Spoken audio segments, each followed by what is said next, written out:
Hello YouTube, just a quickie. I've had one or two people suggesting that cement isn't that damaging. I'm going to show you that it is. Right, so you can see there's some hot mix mortar steaming away. You can see the steam coming off it on the table. But this is the state of this house. Now, as you can see, the stone's just crumbling, and that's not necessarily all because of cement, because what stone will seek to do if you build with it is return to the ground. Brickwork will also do its very best to return to the ground, so you've got to make sure it doesn't. One of the ways you can avoid that is by not using cement. So you can see what we've got here is a house which is built with what's called common earth mortar. Most of them work, and then it's been repointed with cement, and then that hasn't done very well, and the stone suffered. So rather than rake it out and put some good stuff in, there's some cement strap pointing gone over the top of that, which has just made it even worse. So I've just been, I mean, you can almost blow that off. You know, if you cough loudly next to it, it'll fall off in strips, because it's next to useless. And what it will do, cement will always seek to part itself from a natural material, and so that's what's been happening. So I've got some drilling out going on, and so all the brickwork's going to be done, all the stonework's going to be doing this south-facing elevation, but I'm doing it at this time of the year because nobody should ever be doing a south-facing elevation in summer. If they do, then it's a fool's errand. Right. So anyway, this is a quicklime mortar, and it's got wood ash in it. And wood ash as a pozzolan will actually, lots of people think that pozzolans are bad because they say it hardens the mortar up. Right? Wood ash, what wood ash will do, in the right amount, will actually make a mortar more porous. But you've got to be really careful, because what you don't want is a mortar which is quick to pull in moisture and slow to release it.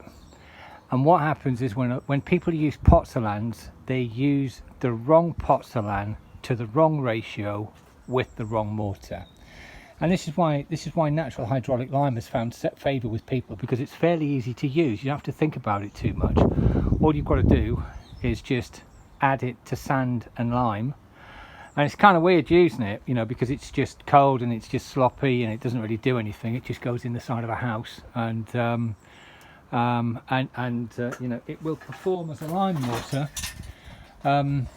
And it'll be, a lot of people get it wrong. They think that a natural hydraulic lime will perform worse than a hot lime mortar.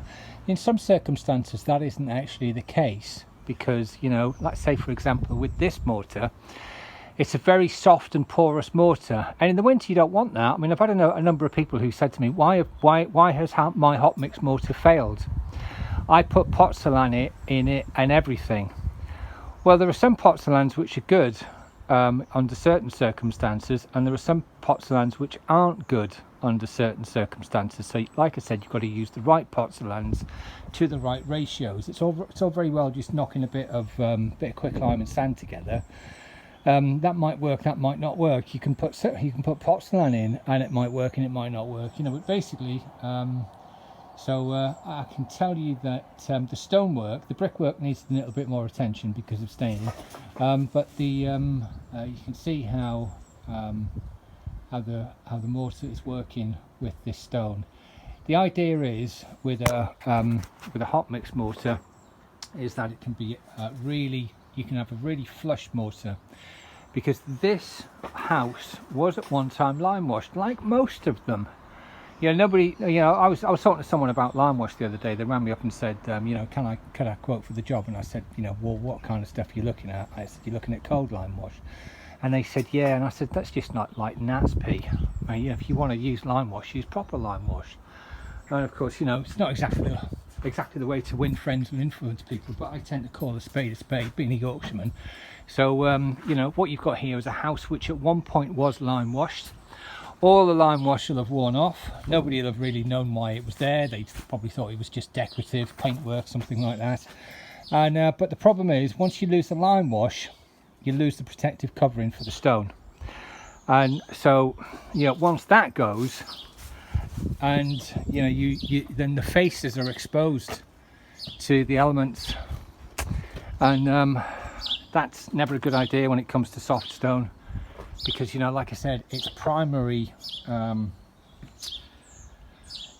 course of action, although it's not sentient, as you know, its primary course of action is to return to the ground, and that's what it does. So you lose the face off the lime wash, and then there's nothing to stop the weather getting to the stone. You know, that layer of protection's gone. That porous, protective layer of protection over the stone is history. People go, oh, it's a lovely stone house, and yeah, it is, right? But then the builders come along and they put some cement on it, and everybody thinks job's done, but it's not. What they're doing is exacerbating the stone's return to the ground.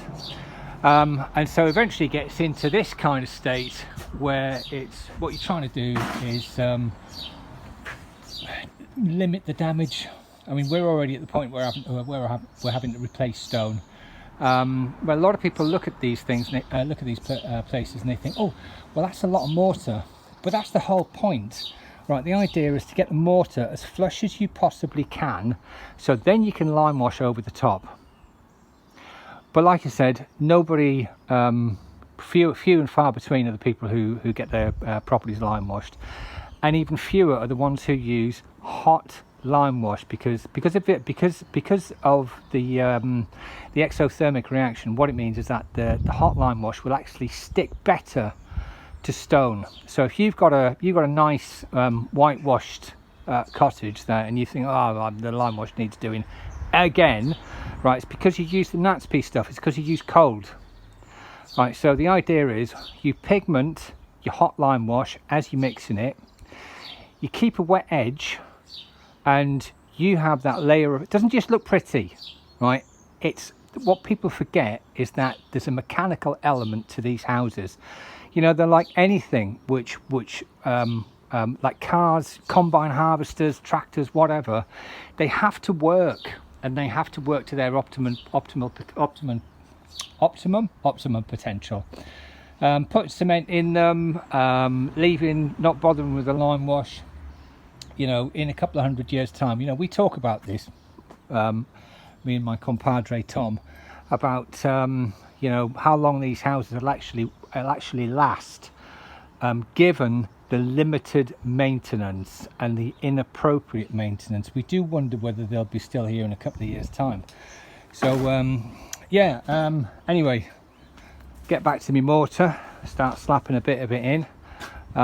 March for a south facing elevation, wood ash porcelain,